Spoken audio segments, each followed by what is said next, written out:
You are listening to Processing Trauma Out Loud, conversations about trauma and healing from two women who are doing the work.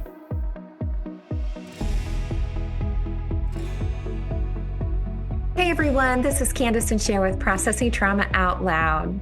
Sher, we did an episode last week on triangulation. We talked about what is triangulation, what are the effects of triangulation, and we had planned to talk about how we heal, but we really wanted to dedicate a whole episode on how do we heal once we discover that we've been triangulated. And I want to emphasize we usually do discover it.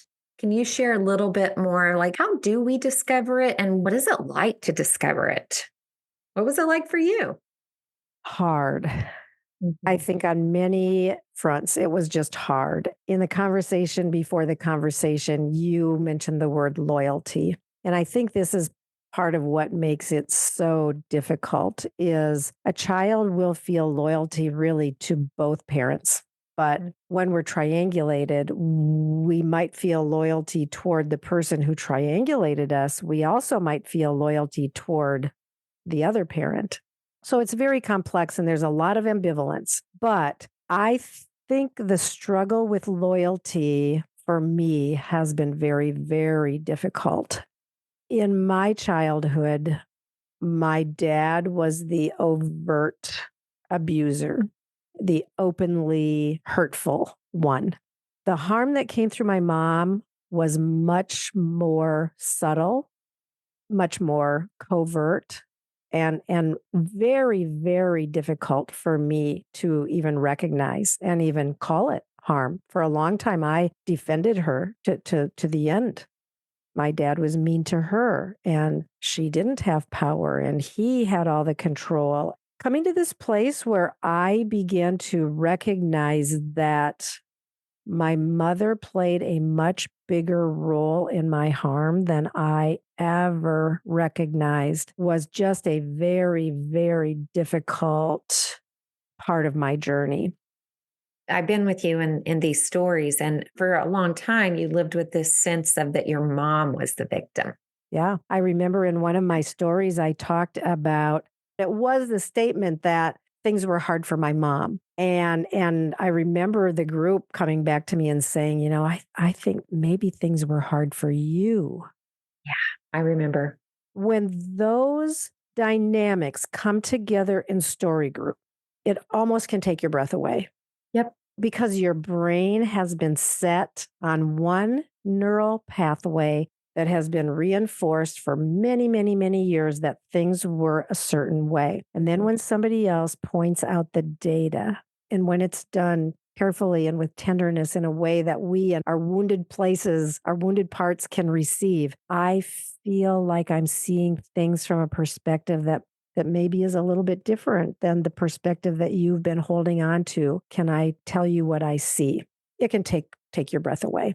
Yeah. Well, we're talking today about how do we heal from the effects of triangulation. Yeah. You and I both know we didn't show up telling our stories with, hey, I need help. I've been triangulated.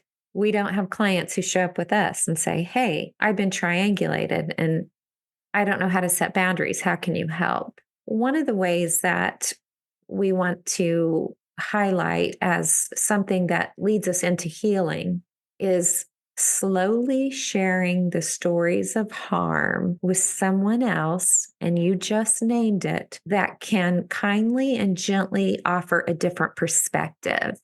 That doesn't mean, oh my gosh, you were triangulated. There is the responsibility to help lead them when you clearly see that, but it really is about a discovering. And it is painful because I've got several areas where I realized that I was believing something like it was the red letter gospel. Yeah. And then that different perspective, there is a transition period. Yeah, and I'm just as you're talking, I'm thinking a lot about attachment, Kandace, and we've talked about attachment before, but We did not name this even, but triangulation can really cause attachment wounds where the Mm. child will have an anxious attachment or an avoidant attachment. And that can be very directly related, or a disorganized attachment, very much related to being triangulated. And I think one of the beautiful things about story group is that, in story coaching and trauma informed care, is that what we needed growing up was a healthy attachment is actually called secure.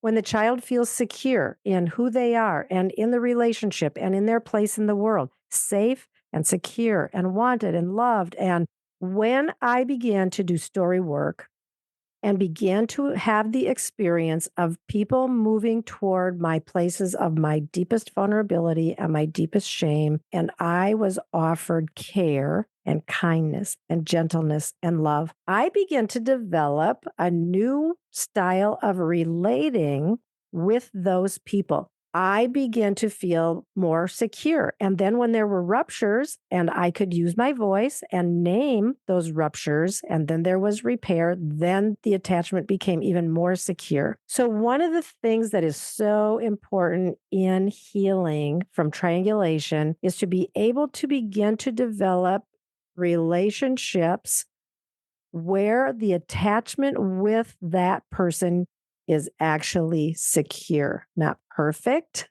Mhm. not that there will never be hurt, but where we have a voice and we have choice and there is mutuality. Yeah. And I want to say where everyone is invited to set the boundaries that they need. It's invited, it's not avoided. There is beautiful permission Yeah. to help protect one Yeah. another's agency, along with the commitment to continue to build a secure attachment. These are called emotionally corrective experiences. Yeah. This is where the neuro pathway is changed.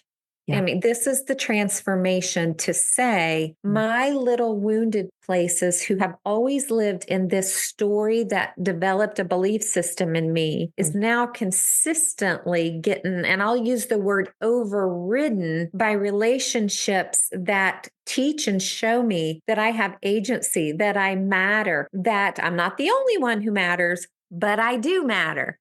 Yeah. And oh my gosh, Sher, I want this for everyone. Yeah. Me too. That's why we think story work is the bomb. We Another do. thing I want to bring up too, Candace, that's coming to my mind is I was very much involved in church groups, Bible study groups, small groups, for decades. And a lot of them were very positive. They really were. But one of the things that I experienced was that there were a lot of triangles within these groups. There were the dynamics that happened in group were often discussed and processed by two people on the side rather than being able to come back together and talk about the rupture or the things that were said or done that were bothersome. People would go to another person in the group and talk about it. So when I became a part of a story group, and it was very much talked about from the beginning that you can have relationships with each other out of group. We're not saying that, but anything that pertains to the group, bring it to the group. Mhm. And that felt really awkward to me at first. And I remember once, and we've kind of talked about this in a previous episode, but one week when I felt really missed that I had shared my story, the conversation went toward a topic that really wasn't where my heart was, and I felt really missed. And I had told our leader, I felt really missed today, and I'm really struggling with that. And she invited me to bring my voice back to the group. She didn't allow me to triangulate her. She invited me to bring it back to the group, and I said, "Oh no, I can't bring it to the group." And so we explored that, and she asked me why, and I said, "Well, if I bring it to the group, they will decide that I'm not worth it. Like I am too much that." Why can't Cher just be okay with, the process and everybody else is fine, but Cher, blah, blah, blah, right? I honestly felt like if I bring this to the group, it won't be long before I will not be a valued part of the group. And I just remember her words. She said, you are welcomed at the table and your voice matters. And it was a little agony for me as I waited then several days until our group met again. But I decided, okay, I'm going to bring it to the group. It became something that was processed together as a group, not me going and triangulating it. This is what I have experienced in story group exclusively. Like I have not experienced triangulating relationships in the groups that I've been a part of. Not to say that it isn't possible, but I loved that we were given the guidance and given this is a boundary. We signed a covenant. And this was one of the aspects of the covenant was what happens in group.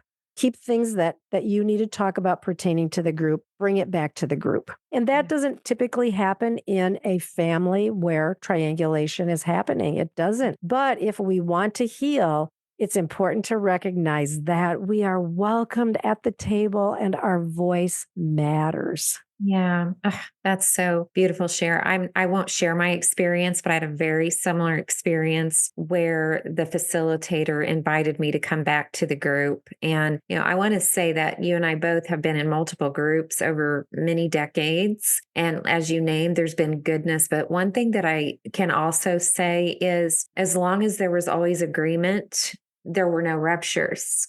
Yeah. My growth was stunted in the sense that I could only feel safe if everybody agreed. This new way of going through the tension of working through ruptures took that part and really matured it.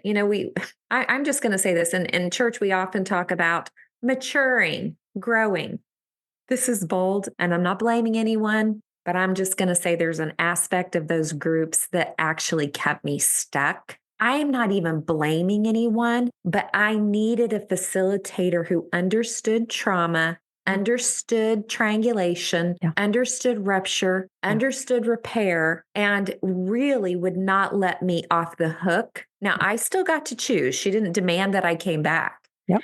But her wording and the way she handled it with me was like, oh, okay, well, I can either go into fearful avoidant and get the hell out of here and say, y'all have fun doing what you do, I'm out, or I can grow.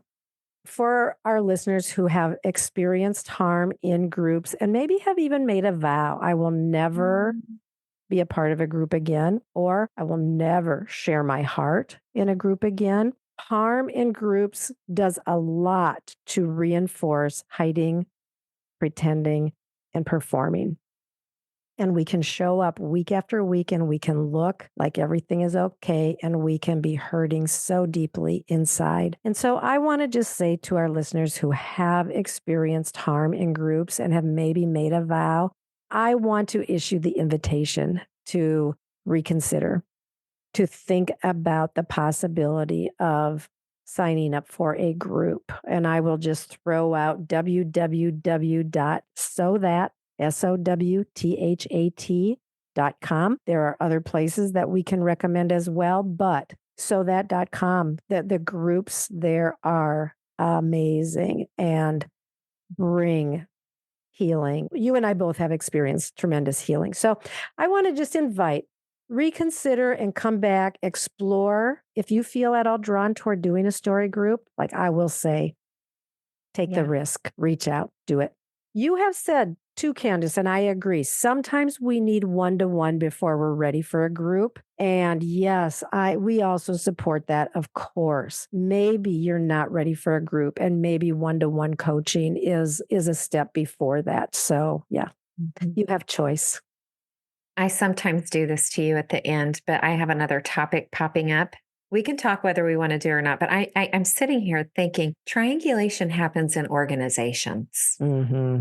So we may not want to touch that with a 10-foot pole, but we could at least have a conversation privately about it and see if we want to bring it to our listeners, because it is not our heart to be a part of the triangulation. We know we're human and we fail. Yeah. But I don't know, Cher, what would it be like if we brought that to the light to say, this is what triangulation looks like in an organization? And I'll say, and we've probably all been a part of that in some way, where we don't go directly to the person. We go to the upper echelon and we're being talked about instead of talked to. Sounds like a good place to explore. Okay. Sounds good, friend. So good to be with you. And I love you so much. You too, Kandace. And likewise, I love you so much. Thank you for listening to Processing Trauma Out Loud. Make sure to check out the show notes for links to suggested resources and social media. Like, subscribe, and follow to keep up with our weekly content. And if you don't mind, take a moment to rate and review us. Your feedback is extremely valuable and contributes to the success of this podcast. One last thing. If you have found this podcast helpful in any way, or if you have questions on how to take the next steps on your healing journey, please reach out to us via email at KandaceSher@gmail.com. That's KandaceSher@gmail.com. Our sound engineer is Jeremiah Jones of Auditory LLC. We welcome you to join us for more conversations soon. Take care.